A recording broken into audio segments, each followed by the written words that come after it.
It's cool. You got this. Hey guys, welcome to the Real Talk, Real Work show. We have a special guest here, Brandon. He is the executive director of My Special World. It's a nonprofit organization, and we're so excited to have them on the show.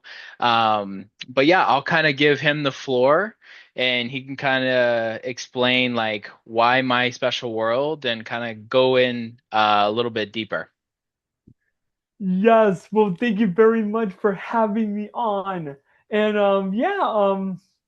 so my name is Brandon Riggs, executive director of my nonprofit, my 501c3. And I started this nonprofit after high school, where to help empower and inspire special needs kids of and adults of all disabilities and all ages. So before I get into more about my nonprofit and what we do and how significantly important it is for the communities all over, and not just Arizona, but the entire world. Um, so I was in resource class from elementary school till graduation of high school, and I always been very separated from a lot of other people because I was in resource class. People didn't know that I can do things because there were always assumptions about my disabilities and everything like that. So by the time I reached high school, I put my foot down and I'm like, that's it. I'm going to tell people and prove to them I can do things other people can do.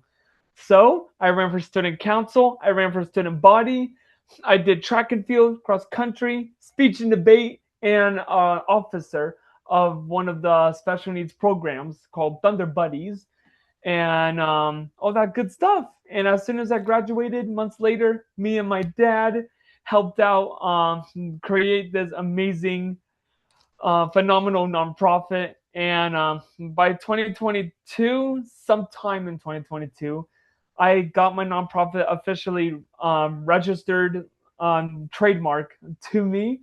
And then now in 2024, we started doing this thing called VIP events, where I invite special needs kids and adults of all disabilities, all ages, to limousines, party bus rides, and we roll out the red carpet into restaurants in all the communities to prove that they do belong to the communities, and they should always know that they belong anywhere, no matter what. And the things that we're always against, and the most significant effective way to prevent and stop the negativity of what happens to the communities is the VIP events. So the top ones that we're mostly against, and for a good reason, people taking advantage of special needs kids and adults of all disabilities on all ages negatively. Because in middle school, I was actually also taken advantage of negatively because they thought that I was so easy to manipulate. And people always ask me, can I have lunch money? Can I have snacks? Can you dance like this? And can you dance like that? Because they knew I was also a dancer as well. And so yeah, so they told me to do a lot of stuff, and I did them because I wasn't really fully aware of the taken advantage of, and that's happening all over. If it's happening to me, it's happening to other people as well, and most people don't even realize. And we need to stop it. And how we stop it is mainly going to schools, going to events and public events, and just talking about this and changing hearts and minds about stuff like that. Also, employers unfairly limiting opportunities, and bullying, exclusion, and social manipulation, which happened, and also online explosion or teasing on social medias, and ignoring accessibility needs in schools, events, and public places, and also negativity, stereotypes, and discrimination towards individuals with disabilities, of any disabilities. So we created all of this nonprofit to basically stop that and prevent it. And even if there's stuff that's not happening, It should be prevented from happening. Always need to go step ahead before things go out of hand with these incredible individuals. There's so many people with disabilities that are incredible. There's a restaurant that are there's a restaurant that is run by Down syndrome people with Down syndromes, and there's another person that is a Marine that was a Marine that's also special needs, and there's so many other people that is doing it, and we need way more than that. And to empower, inspire, thrive, embracing their powers, and letting them know, smiles always wins. Wow. So that's kind of like a lot to unpack there. So it sounds like you have a massive impact into this space, right? Oh And as you yes, could kind of say, even from your own experiences, that most of the time you get taken advantage of, or maybe it's easy for people to um, not expect what you can do, right?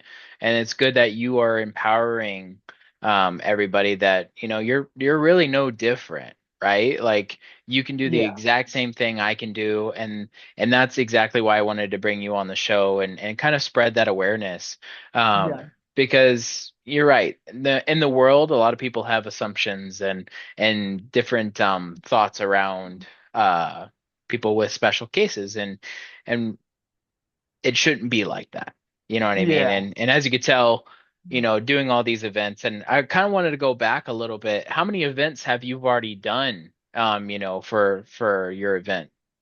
Yeah, to be honest, I kind of lost track. We've done a lot from 24 to now. But we've done a lot. Probably I would say around 8 or 9 plus events. And on June 16th, I'm having the biggest event I've ever done. We're going to have 40 people in a party bus. So that's going to be the biggest I've ever done. So yeah, the exact amount of how many we've done exactly, I don't know, and that's good because we've done a lot and we must do a lot more. There's no maximum for empowerment, and yeah, and we're just getting started. So I wanted to ask you now, is this only local to Arizona, or do you fly out across country and speak with all the kids in high schools and do different events, or is it only local to Arizona? Right now, right now it's Arizona for now, but we did go to California to speak at a school for the kids, and went surfing for the kids as well. And that's another thing. When I was in California and San Diego, I think that was in San Diego. I don't know, probably. But this is another reason why I got this going and need to get people to visualize instead of looking away. Where there's kids in wheelchairs that are surfing, there's kids that are blind that are surfing, people with disabilities that are surfing, doing basketball. So yeah, that's super incredible. But yeah, the only time so far that we've done outside of Arizona was in California for a school. Okay. And so if different people, from different backgrounds or just different states, right, wanted to know more about your mission and kind of wanted to see like what the process is to kind of have you come and do an event for them or for their kids or for adults to, have a safe space for them. How would somebody go and do that? Um, they could find me on social media like LinkedIn, Instagram, YouTube, Facebook, TikTok, all my special world, and I have two accounts on Facebook, Brandon Riggs, and also a separate My Special World on Facebook, and on LinkedIn, Brandon Riggs, and another one on My Special World as well. And they could just DM me and see where I can go from there. And yeah, Okay. So is most of this based on sponsorships, or how does that kind of work? Do you partner with most companies, or how does that work? Yeah. So how all of this works goes through mostly donations and partnerships with some companies. I have like four companies right now that's partnering, and there's this event in July called ASBO, and it's a statewide thing, and I'm going to be speaking there, and I got a check from them for donations. And so donations are really the biggest part of the whole entire nonprofit. And so, yeah, so with all the companies, businesses, sports teams, anyone that can obviously come and contribute, collaborate, donate, and so many others. Even news media that we are trying to reach right now for the VIPs, um, doing that as well to get exposure, mainly for my special role, because I'm just mainly doing this for the special needs kids, and I, I know where I came from, and I know where they came from too. If I had something that I have dealt with, they had it too. Even those that are severe, they still need the spotlight as those that are mild. And everyone is involved, everyone, and everyone should be involved. And yeah. Well, it's good to hear. No, and I'm happy to hear that you have sponsorships already and things are kind of moving forward. So that's wonderful to hear, and you're spreading the awareness, which is fantastic. And you Thank know, you. as we're on the real talk, right? I want to talk about the real work. So what goes behind the scenes that most people don't see about My Special World that, might be a little tough, but you care about the mission so much that, tell us a little bit about the work that you do behind the scenes.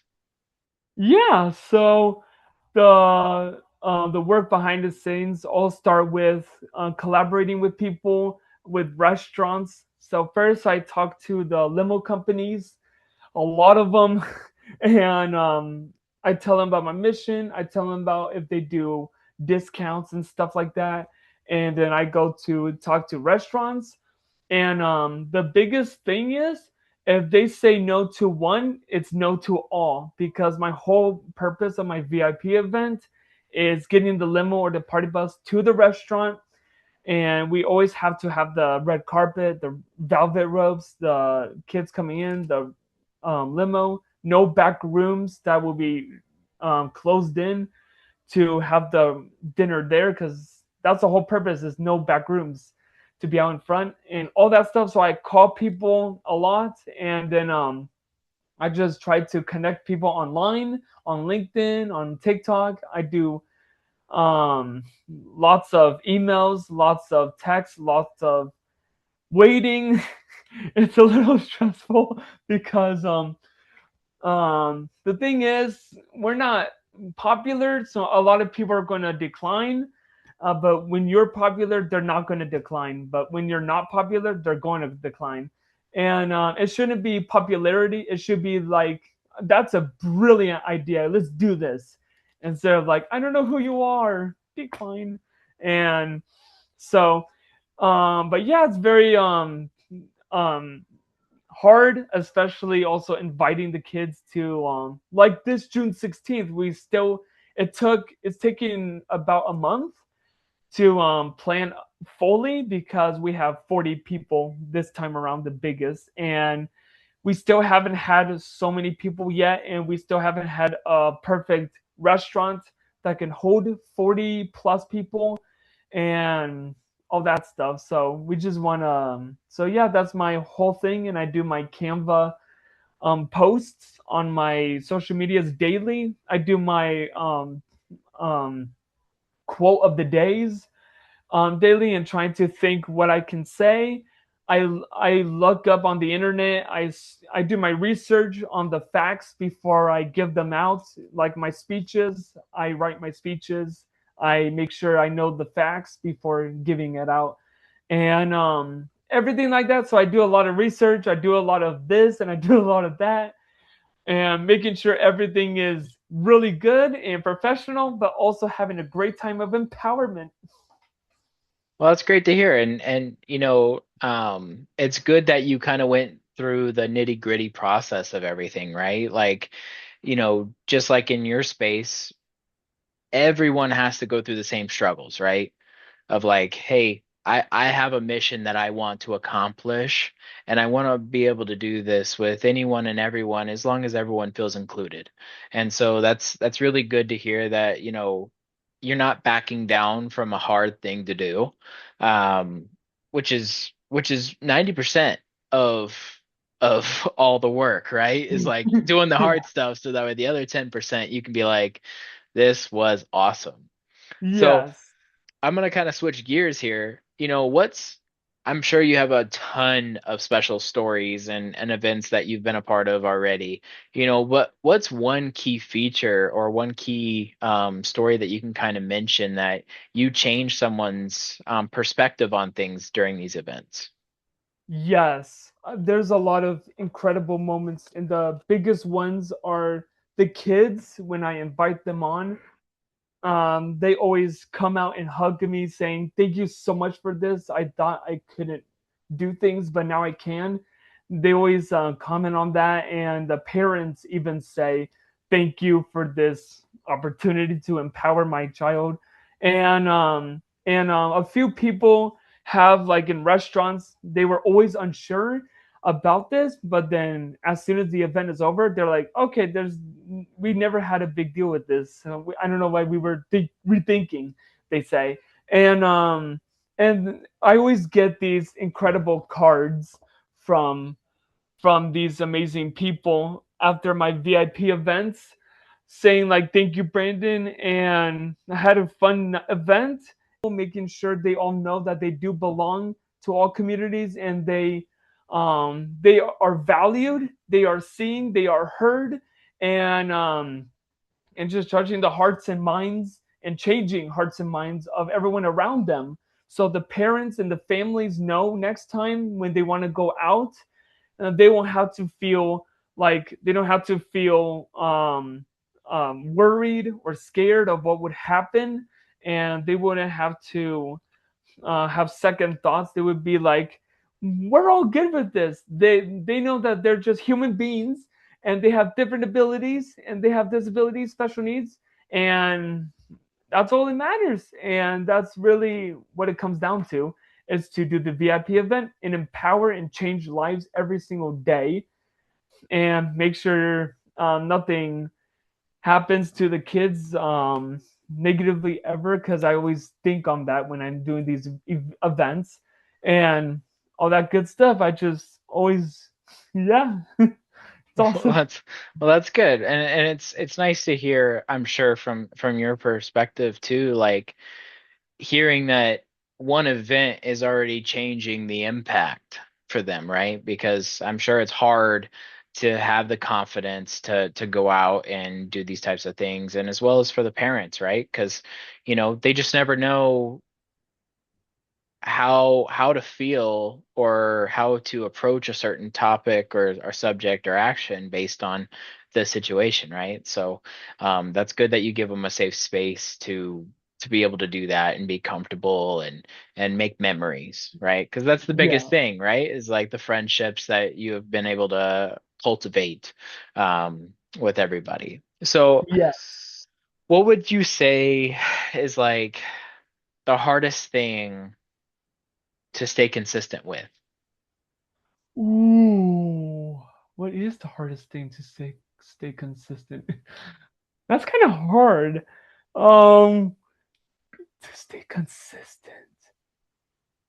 Even though I have posted daily, posting probably is the most thing hard to stay consistent. Even though I have been posting daily, there's days where I forgot to post.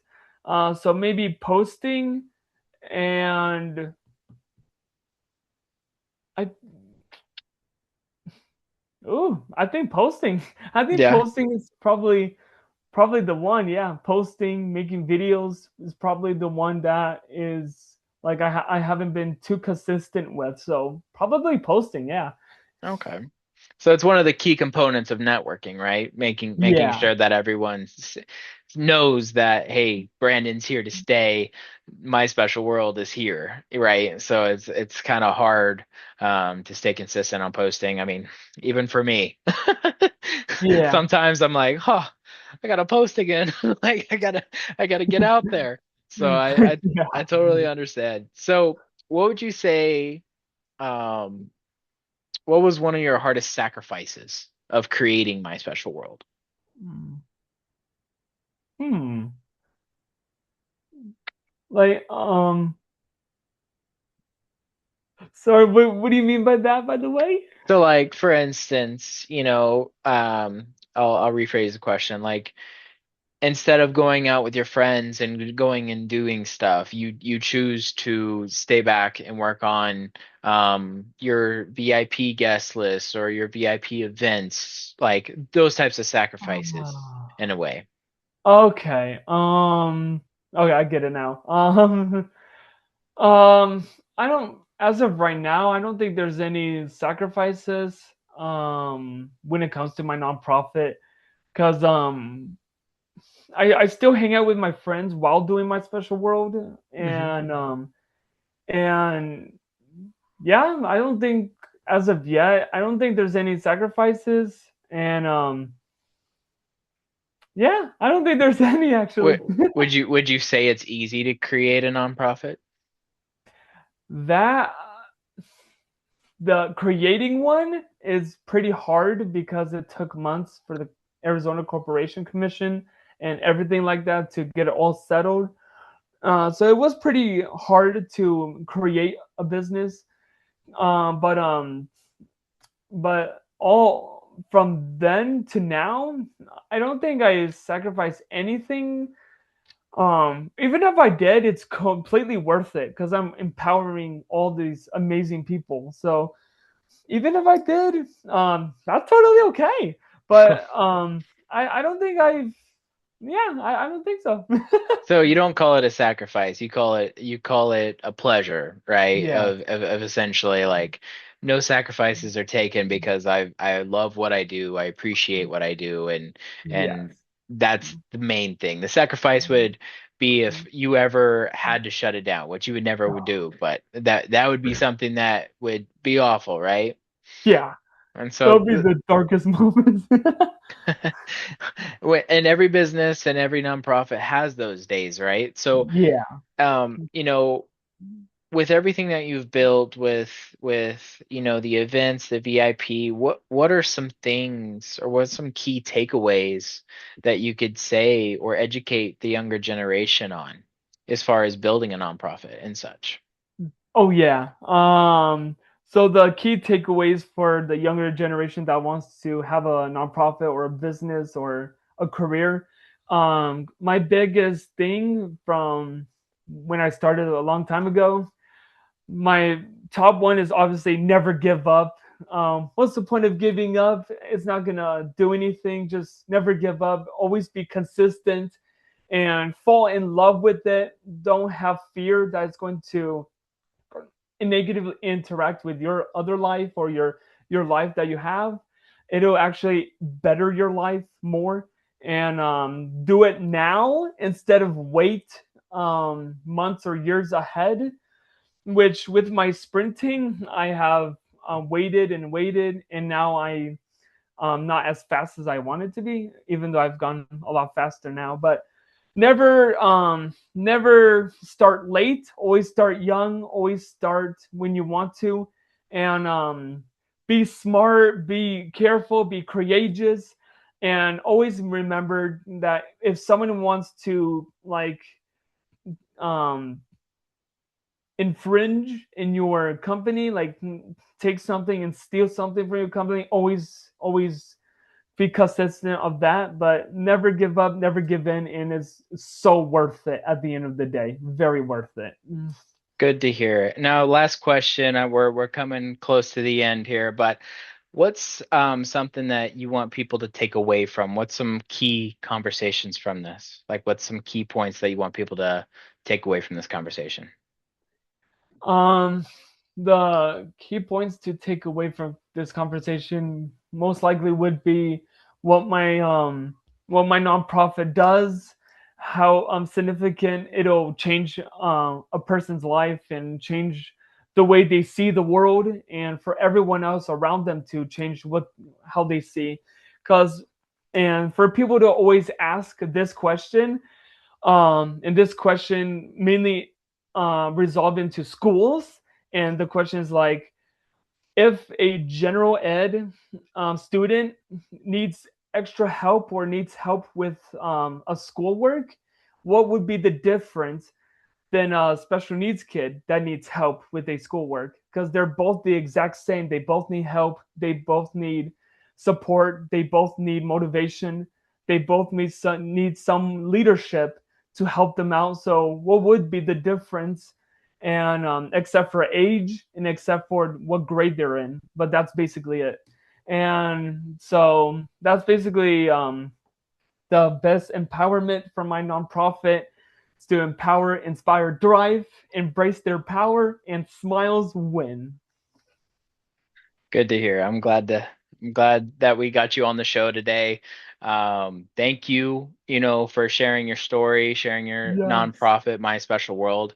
Um, yeah, we want to follow your entire story. We'll make sure to let everybody know about My Special World, and um, we appreciate you for coming on the show today, Brandon.